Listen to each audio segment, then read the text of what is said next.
Hello, friends. This is another episode of the program Empire of Lies, in which we discuss manipulation and disinformation in the Russian media, Tomahawks and the theatre of power, what's really behind the words on Moscow's broadcast. When Olga Skabeeva opens her broadcast with the words, "Dangerous deals are being prepared in Washington," it's not about information, but about a performance. The plot centers on Ukraine, the United States, and Tomahawk missiles. But behind this pseudo-analysis lies not military, but political dramaturgy, an attempt to convince viewers that Moscow is not an object, but a participant in a global game, and that the West is once again naive and disunited. This logic is typical of today's Russian television rhetoric. It doesn't call for panic, but rather constructs an alternative reality where threat is transformed into self-affirmation. For Europe, what matters isn't how it's stated, but what exactly is being asserted and why. 1. The Tomahawk as a symbol, a weapon that will change nothing. The basic plot is simple. Kyiv is begging Trump for American missiles with a range of up to 2,500 kilometers. According to the presenter, Ukraine could receive 20 to 50 units, almost everything the Pentagon has. The rhetorical effect is obvious, to present Western aid as an act of desperation, not a strategic decision. To domestic audiences, this sounds like a calm statement. It won't help anyway. To foreign audiences, it sounds like an attempt to suggest that even if aid is provided, Russia is still stronger. 2. Politics as psychological bargaining. Next, a carefully constructed scene follows. Zelensky calls Trump. Trump remembers that it's time for him to get on a plane, but confirms the meeting. Between the lines, the main idea is, the fate of war is decided not on the battlefield or in headquarters, but in the personal dialogues of male leaders. This is the old Kremlin model of the world, politics as a personal exchange of the strong. Skabeeva quotes Trump, "I get along with tough guys. I don't get along with the weak," and immediately adds, "Putin respects him." Thus, the audience is presented with the familiar vertical. The strong understand the strong, the weak only ask. 3. Europe is a backdrop, not a player. Throughout the broadcast, Europe is mentioned only for the sake of statistics. Kaja Kallas, the head of European diplomacy, promises €100 million for generators and weather protection. Keir Starmer humiliatingly waits for the microphone on Trump's stage. All these scenes are presented not as news, but as allusions to weakness. For the Russian viewer, they are meant to confirm Europe doesn't decide, but reacts.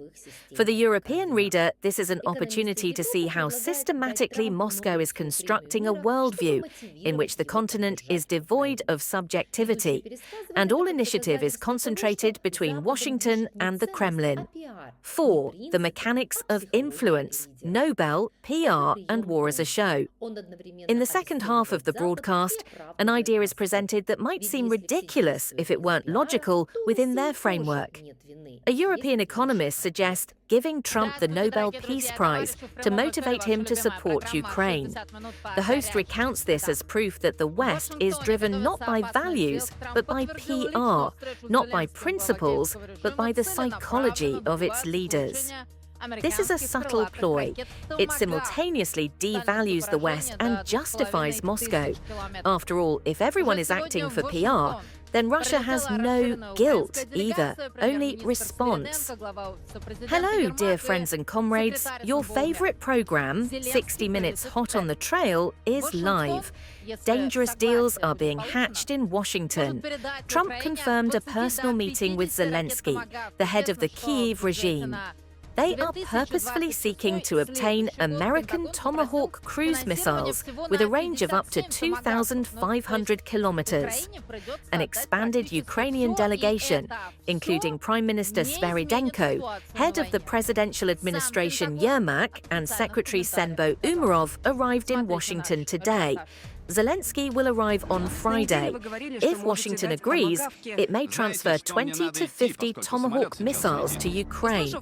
However, it is known that in the 2026 budget, the Pentagon has requested funding for only 57 Tomahawks. This means Ukraine will have to give up practically everything, and none of this will change the situation in the war. The Pentagon itself declined to comment officially. Watch our report. Last week you said you could provide Tomahawks. You know, I have to go because the plane is taking off now.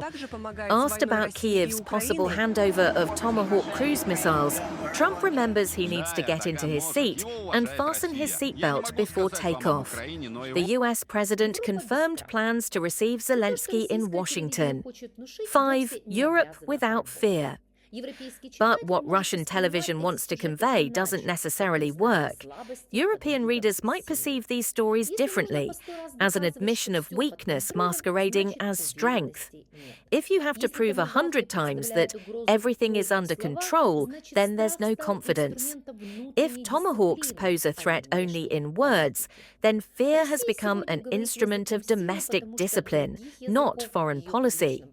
Russia today speaks the language of force because there are no other languages left in its public space. But Europe can afford to speak differently, the language of facts, laws, alliances and strategies that outlast any talk show hot tracks. Skabeeva's speech is not about war, but about the habit of it. This is not preparation for an attack, but a way to strengthen psychological balance. We are victims, but strong. The West is rich, but stupid. That is precisely why it is important to read these texts without fear.